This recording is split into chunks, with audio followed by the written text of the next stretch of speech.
жанакы каза болгон балдардын кан төгүлгөнүн баарын менин мойнума жүктөдү. Бир жаат кетип атат маалыматтын бардыгы. Башка жактан болгон немелер сөз жок. Эми кыскача айтайын. Кабарыңар бар. Биринчи булар таластан баштады. Таласка барып, губернаторду барымтага алышты. Эми жөн эле барып, губернаторго айтса, мына митинг өткөрсөңөр өткөргүлө. Уруксат берген. Ошого карабай губернаторду басып алат. Обл администрациянын ичине керосин, бензин менен бутылкаларды алып кирет, таштарды чогултат. Ана милиция бар, васият туура эмес кылдыңар десе, милицияны сабайт. Бир 70тен ашык баланы сабап, катуу жарадар кылып, докторлор келип жардам берейин десе, жардам бергизбейт. Эми силер аксакалдар билесиңер, согушта да бирөө жарадар болсо, аны өлтүрбөйт. Кой бул ранен экен, буга жардам бериш керек. Бул бир барып туруп УУДны захват кылышка аракет кылды. УУДны захват кылганга аракет кылганда Молдо Муса Саканчиев өзү жеп калат. Министрдин не кылышы? Мына биздин өзүбүздүн балабыз.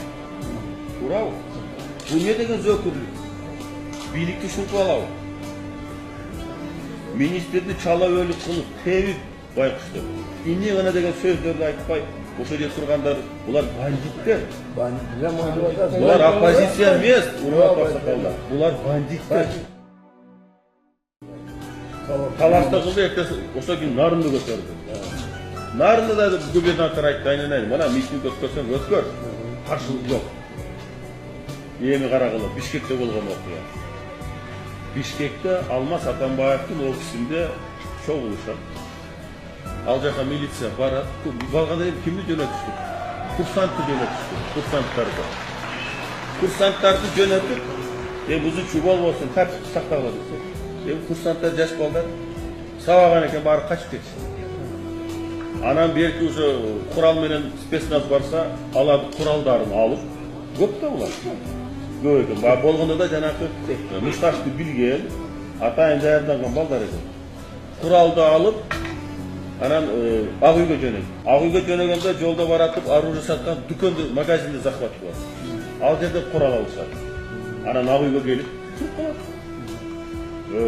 Ак үйдүн астына митингдерге барып жүргөндө аялдар, кыз келиндер, карыялар, пенсионерлер келди. Бир лозунгду жазып, Бакиев кет, бирде буларда бирде лозунг жок, бирде талабы жок. Колунда курал, анан жанакы балдар. Бул балдарга булар бирдеме берген. Бирок жактан өтүп атса, калайсың, ушуну бир жаш кишилер. Булар балдарга бирдеме берген булар. Балдар просто анан карап. Булардын снайпери мен кабинетиме туруп, кол жууган комнатага кирсем эле жактан Абылай айтты, Бакиев команда берди. Мыйзам боюнча мен команда бербесем деле ак үйдү коргогондор, президентти коргогондор алар куралды колдонот. Ал болот. Ушул кыскача айткан. Эми булар мындай болот. Булар мына өзүңөр билесиңер, мен келгениме мына 5 жыл болду. Мен менен иштеген өкмөт 5 жылда биз эски бийлик 10 жылда жасабаган иштерди жасадык го.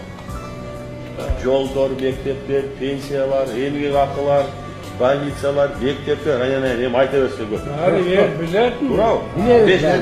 Бир, оппозиция көзү жетти, экономикадан утулду, саясаттан утулду. Эмне кылыш керек? Бир гана кан төксө, төккөн канды Бакиевдин мойнуна илип кетириш керек. Абсамат Масалиевди раматтуулук агабызды кандай кетирсе ошо жолго түштү. Башка жолу жок. Булардын максаты ошол. Башка жолу жок.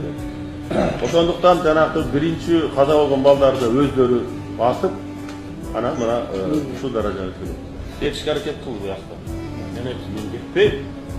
Менин күнөөм болсо мен кетейин.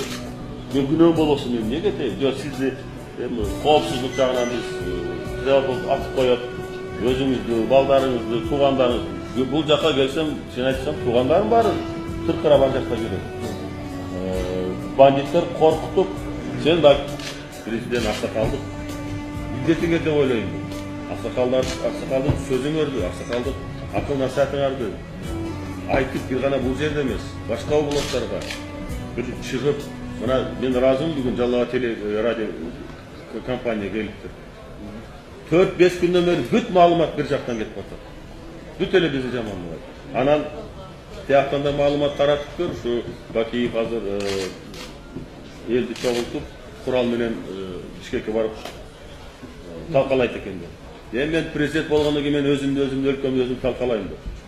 Бирок элдин арасында кычыры келген азаматтар аябай көп. Анан бул баргандар бандиттер. Элди түштүк түндүк кылып бөлүп атпайбы? İş karalar da. Түштүк түндүк кылып элди бөлүп атат. Мына Оштон булар эми тияктагылар Ош жалап атат экен дебейт. Баарын эле Оштук деп коет. Оштон келгенде давай кеткиле. Эмне деген сөз? Элди эч качан бөлбөш керек. Элдин эмне күнөө? Түндүгү, түштүгү кыргыз элбиз, бир элбиз биз. Бири бир атадан тараган элбиз. Ошондуктан мен ойлойм, урматтуу аксакалдар, силер дагы ушу күндөрү өзүңөрдүн аксакалдык сөзүңөрдү, өзүңөрдүн тажрыйбаңарды, өзүңөрдүн акыл насаат сөздөрүңөрдү айтып, бирге болсок, мен ойлойм, бул оор күндөн да чыгып кетебиз.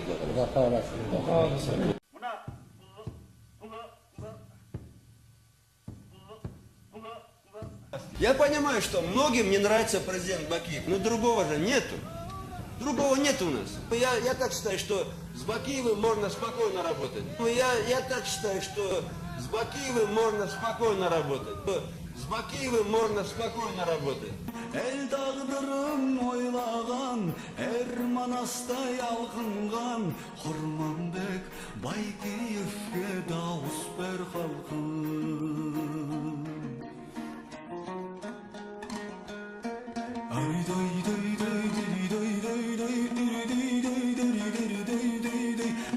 Если сейчас начнется суматоха и все перевернется, в последующем мы перейдем в режим полевых командиров, это однозначно.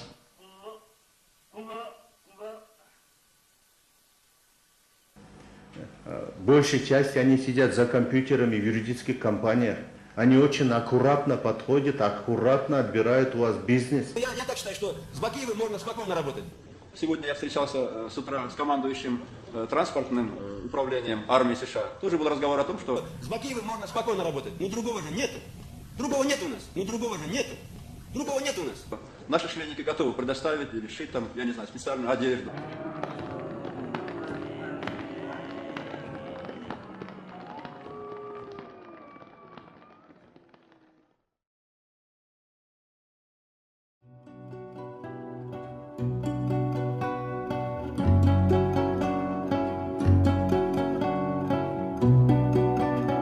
Download.görüşey.biz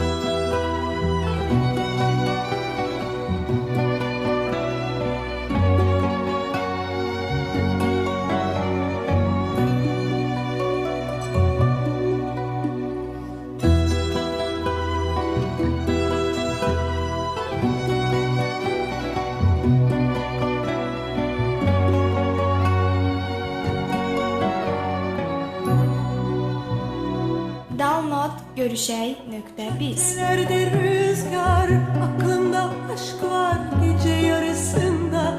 Eski yağmurlar şarkı söylüyorlar. Sessiz usulca özledim şimdi çok uzaklarda. Dili dolu günler, hayat güzeldi kahkahalarıyla. Günler geçerdi, ellerim uzanmaz. Dokunamam ki özledim şimdi çok uzaklarda.